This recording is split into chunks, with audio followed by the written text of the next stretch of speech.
പ്രിയ സുഹൃത്തുക്കളെ, എൻ്റെ പ്രിയ സുഹൃത്ത് ലവ്ലീന ടീച്ചറും കുടുംബവും ഈ അടുത്ത് അജന്ത എല്ലോറ ഗുഹകളുടെ സന്ദർശനം നടത്തി.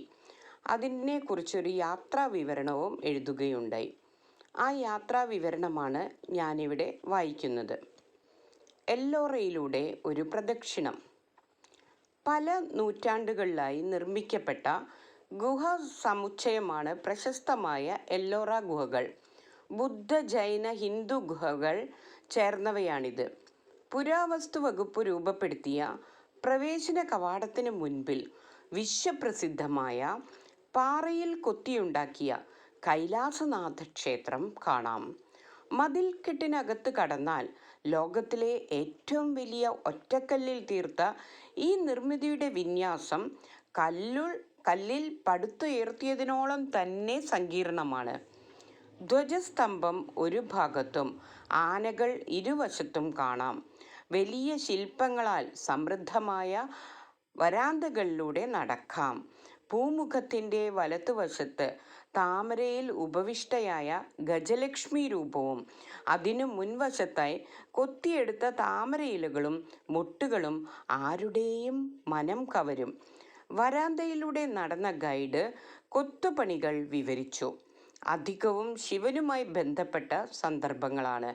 പകിടകളിയിൽ പാർവതി ജയിച്ചപ്പോൾ ശിവൻ പാർവതിയെ കൈക്ക് പിടിച്ചത്, പാർവതി സാകൂതം ശിവഭഗവാനെ വീക്ഷിക്കുന്നത്, ശിവതാണ്ഡവം, വാമനൻ മഹാബലിയെ ചവിട്ടിത്താഴ്ത്തുന്നത്, കൈലാസം തലയിലേന്തിയ രാവണൻ, ജ്യോതിർലിംഗം ഉയർത്താൻ കിണഞ്ഞ് പരിശ്രമിക്കുന്ന രാവണൻ തുടങ്ങിയ ശില്പകാവ്യങ്ങൾ മനോഹരവും ആശയം കൈമാറാൻ കേൾപ്പുള്ളവയുമാണ്.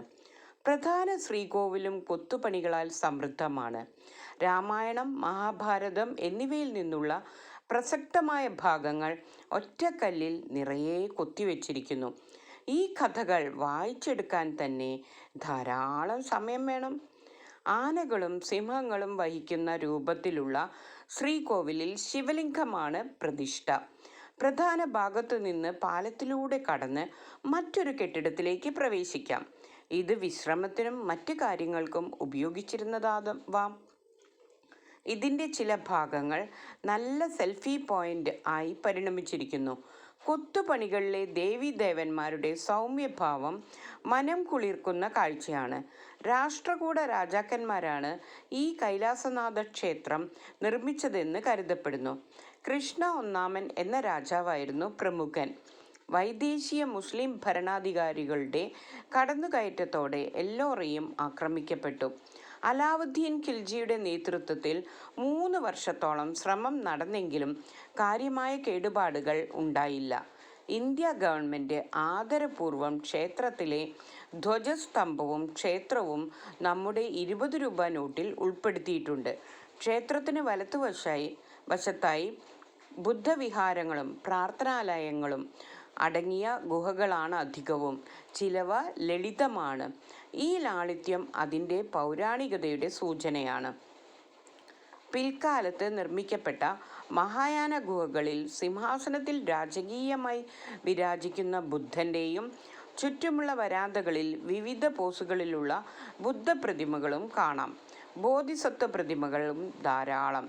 താമരയിലിരിക്കുന്ന ബുദ്ധൻ, പിന്നിൽ നാഗം, ഇങ്ങനെ വൈവിധ്യമാർന്ന കൊത്തുപണികൾ. ഇവിടെ മഹായാന ബുദ്ധമതം ഹിന്ദു പുരാണങ്ങളുമായി ഇഴചേർന്നതായി അനുഭവപ്പെട്ടു. ഇരുനില പ്രാർത്ഥനാ മന്ദിരങ്ങളിൽ ധ്യാനത്തിലിരിക്കുന്ന ബുദ്ധപ്രതിമകളെ എങ്ങും കാണാം. സാരമോതുന്ന ഭാവത്തിലുമുണ്ട് പ്രതിമകൾ.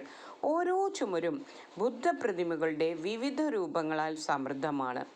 ഇടതുവശത്ത് അല്പം ദൂരെയായി നിരവധി ജൈന, ഹൈന്ദവ ഗുഹകൾ കാണാം. 10-ാം നൂറ്റാണ്ടോടെ ശക്തി പ്രാപിച്ച ദിഗംബര ജൈന വിഭാഗത്തിൻ്റെ ക്ഷേത്രത്തിൽ ധനദേവതയായ കുടവയറുള്ള മാതുംഗ പ്രതിമ കൗതുകം ജനിപ്പിക്കുന്നതാണ്. അറിവിൻ്റെ ദേവതയായ താരയെയും കാണാം. ഇരുനില കെട്ടിടത്തിൽ മഹാവീരൻ്റെ വിവിധ രൂപങ്ങൾ, അദ്ദേഹത്തെ ശ്രവിക്കുന്ന പ്രമുഖരുടെ രൂപങ്ങൾ ഇവ കാണാം. പലയിടങ്ങളും ഒരേ തരത്തിലുള്ള പോസ്റ്റേഴ്സിൻ്റെ വിന്യാസമാണ് ഉള്ളത്. ഈ ഭാഗങ്ങളിൽ ഛായാചിത്രങ്ങളുടെ മങ്ങിയ ഭാഗങ്ങൾ കാണാം. എന്നാൽ അജന്തയിലേതുപോലെ സംരക്ഷിക്കപ്പെട്ടിട്ടില്ല. വീണ്ടും ബാറ്ററി വണ്ടിയിൽ മുകളിലേക്ക് പോയാൽ ഹിന്ദു ഗുഹകൾ കാണാം. പടുകൂറ്റൻ പ്രതിമകളാൽ സമൃദ്ധമാണ് ഇവ. പ്രധാന പ്രതിഷ്ഠ ശിവലിംഗം തന്നെ. വരാന്തയിലെങ്ങും പടുകൂറ്റൻ ശില്പങ്ങൾ. ഈ ഭാഗത്തെ ഗുഹകൾ കൈലാസം, ഛോട്ടാ കൈലാസം എന്ന് വിളിക്കപ്പെടുന്നു. അതിൽ ഛോട്ടാ കൈലാസം അപൂർണമാണ്. പല കൊത്തുപണികളിലും വിദേശ സ്വാധീനം കാണാം. ശുഭസൂചകമായ ഇലയും പൂവും നിറഞ്ഞ കുംഭം, സിംഹരൂപങ്ങൾ എല്ലാം വ്യത്യസ്തം തന്നെ. വിശദമായി പഠിക്കാൻ ദിവസങ്ങൾ തന്നെ വേണം. ജൈനമത ഗുഹകളിൽ ചിലതിൽ വവ്വാലിൻ്റെ സാന്നിധ്യം ഒരു അപകട സൂചനയാണ്. എല്ലോറയുടെ സൗന്ദര്യം സമൃദ്ധമായ കൊത്തുപണികളുടെ ലോകം തന്നെ. ബുദ്ധ, ജൈന, ഹൈന്ദവ ചിന്താധാരകളിലൂടെ ഉരുത്തിരിഞ്ഞ പുരാണങ്ങളും അതിൻ്റെ മനോഹരമായ ആവിഷ്കാരത്തിൻ്റെയും ഇഴപിരിയാനാവാത്ത ഇന്ത്യൻ സത്വബോധത്തിൻ്റെയും പ്രതീകമാണ് കാലത്തെ അതിജീവിച്ച ഈ ഗുഹാക്ഷേത്രങ്ങൾ. ഈ പ്രദേശത്തു നിന്ന് മടങ്ങുമ്പോൾ അപ്രതീക്ഷിതമായ ഒരു കാഴ്ച കണ്ടു. ഒരു നഗ്ന സന്യാസിയും കൂടാതെ ശുഭ്രവസ്ത്രം ധരിച്ച അനവധി അനുയായികളും നടന്നു നീങ്ങുന്നു.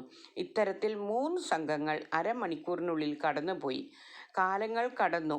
ഇനിയും വേറിട്ടു പോകാതെ പാലിക്കപ്പെടുന്ന ഒരു ദിഗംബര ജൈന ആചാരമായിരിക്കാം ഇത്. ഈ വിശ്വാസങ്ങൾ ചേർത്ത് പിടിക്കാൻ പറ്റിയ പശ്ചാത്തലം എല്ലോറ തന്നെ.